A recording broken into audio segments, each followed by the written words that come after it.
Lalu kata Nabi SAW dalam hadis Bukhari, riwayat yang lain dalam kitab Ta'bir, maksudnya ta'bir mimpi ya.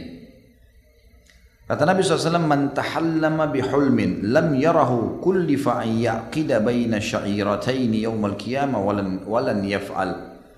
Barang siapa yang mengklaim melihat suatu mimpi yang tidak pernah dilihatnya dalam mimpinya, maka orang tersebut dibebankan untuk mengikat antara dua helai rambut pada hari kiamat dan dia tidak akan pernah bisa mengikatnya. Hadis ini dirincikan oleh para ulama tentang masalah maksud dan tujuannya. Yang pertama diambil adalah tidak bolehnya dusta dengan cara mengklaim melihat mimpi padahal tidak. Dan ini paling banyak kalau membahas tentang mimpi Rasulullah SAW. Saya mimpi Nabi, saya mimpi Nabi, saya mimpi Nabi, terus terputar di masalah itu. Atau mimpi hal-hal yang besar, dianggap besar di mata manusia. Seperti misalnya tanda-tanda hari kiamat lah, lihat apalah, macam-macam. Kalau dia jujur, alhamdulillah, hak dia itu.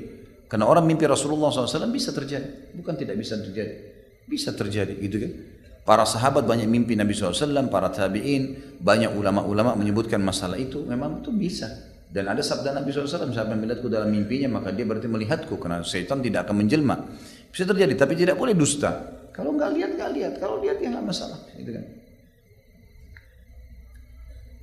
Kemudian juga kadang-kadang ada orang menyampaikan mimpi untuk mendapatkan sebuah kedudukan.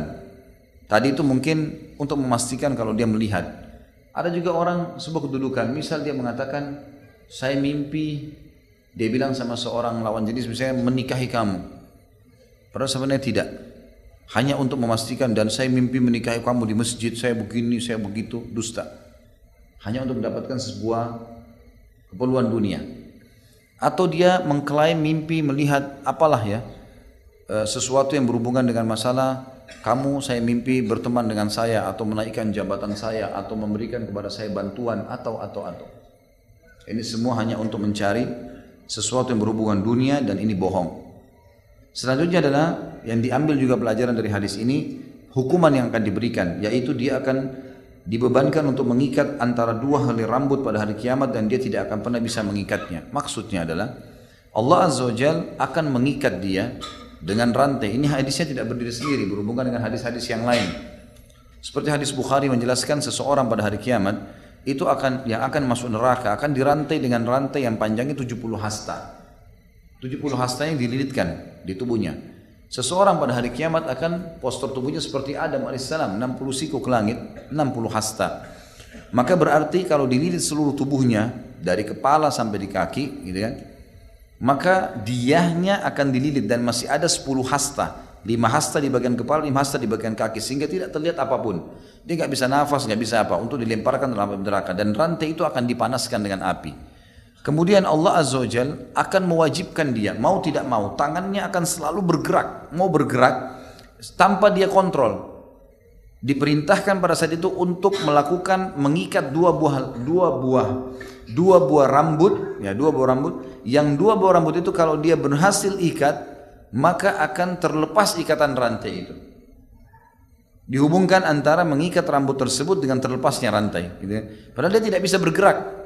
Makna daripada hadis ini, dia akan dibebankan untuk mengikat dua helai rambut pada hari kiamat dan dia tidak akan pernah bisa mengikatnya. Artinya tidak mungkin karena dia lagi dirantai, dijelaskan dalam hadis yang lain.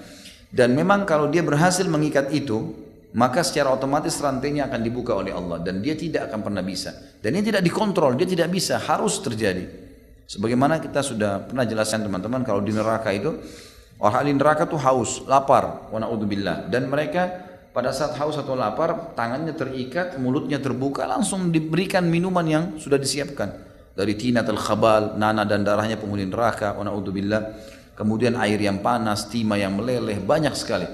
Kalau antum kembali ke bahasan di YouTube yang sudah diangkat oleh teman-teman tim Jazahumullah Khair tentang masalah surga dan neraka, akan panjang lebar. Di situ saya bacakan buku Rasulullah SAW menceritakan tentang surga dan neraka.